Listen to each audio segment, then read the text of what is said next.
there you see on screen President Donald Trump doing everything he said he was going to do. Now, Donald Trump had every reason yesterday to do the hyper-sanitized version of D.C. politics.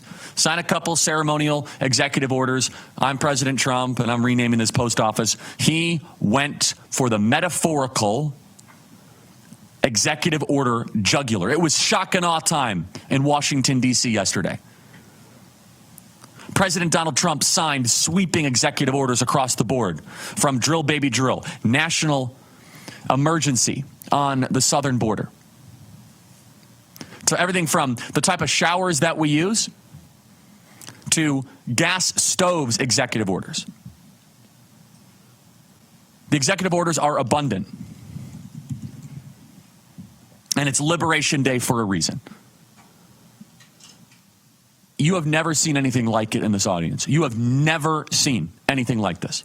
Not only did President Trump sign these executive orders, he explained all of them in phenomenal and great detail. He had an open mic, as Will Scharf, by the way, friend of the show, who's now the staff secretary of the White House, was explaining almost a tutorial into government. President Donald Trump invited all the media in and just took open questions. President Donald Trump signed an executive order declaring birthright citizenship is limited to the children of lawful permanent residents. Do you want to talk about courage? A Republican president wouldn't even entertain a meeting on this topic, let alone signing an executive order on it. President Donald Trump officially pulled America out of the Paris Climate Accord. President Donald Trump pulled America out of the World Health Organization. President Donald Trump authored and authorized a temporary freeze on all non-military, non-national security federal hiring. He put a temporary hiring freeze on creating new federal regulations. He renamed the Gulf of Mexico to the Gulf of America and returned Denali back to Mount McKinley. He signed an executive order delaying TikTok's ban for 75 days to have a pro-America, to Americanize it and bring it back to the homeland. Make sure it's safe and secure for our children, to make sure that this platform can exist and maybe America will own half of it. He signed an executive order declaring an emergency on the southern border and designating the cartels as terrorist groups. Again, all these people talk about this. Talk. He went for it and did it. He signed an executive order immediately repealing 78 existing Biden executive orders. One of those orders revives a ban on transgender troops in the military. Sorry, if you're Jeff and you think you're Jill, you are not going to serve in the U.S. military. Go find something else to do. We're not going to put up with deep-seated mental illness in the U.S. military. And by the way, General Mark Milley's portrait taken down. Also, offshore drilling back online. Ordered all federal employees to return to workplace in person. No more Zoom, Skype, fake work in the federal government. Get back in person. He signed an executive order eliminating all federal diversity programs. Boom, done. Including eliminating all federal DEI jobs. The order also mandates a review of all federal grants that went to DEI or environmental justice programs, and orders a review of federal contractors who have provided DEI training manuals to federal workers.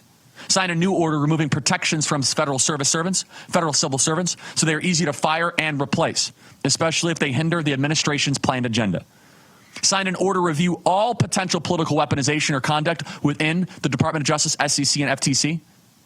Declaring that the federal government only recognizes two sexes, male and female, and ordered the Bureau of Prisons to cease providing any funding to support for inmate sex changes or transgender therapies. And the one that is getting all the headlines, and we will cover this thoroughly with Julie Kelly, and I will give you my take, is President Donald Trump went to the highest shock and awe imaginable. He issued pardons and commutations for 1,500 January 6 participants, almost all of them with full pardons, with few receiving commutations instead, and he went for it. Ladies and gentlemen, that is only 24 hours. And there is more coming today, and there is more coming tomorrow.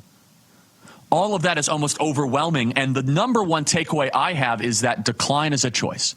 President Donald Trump wanted an open southern border. Joe Biden wanted an open southern border. President Donald Trump wants to make sure America is secure. Joe Biden wanted inflation. Joe Biden wanted the destruction of the country. President Donald Trump in one day can reverse so much of that. We are back, everybody.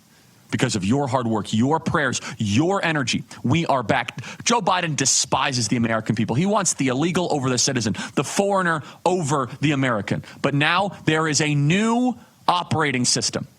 We, the people, are ascendant. We, the people, are in charge of our government. And it's only been 24 hours.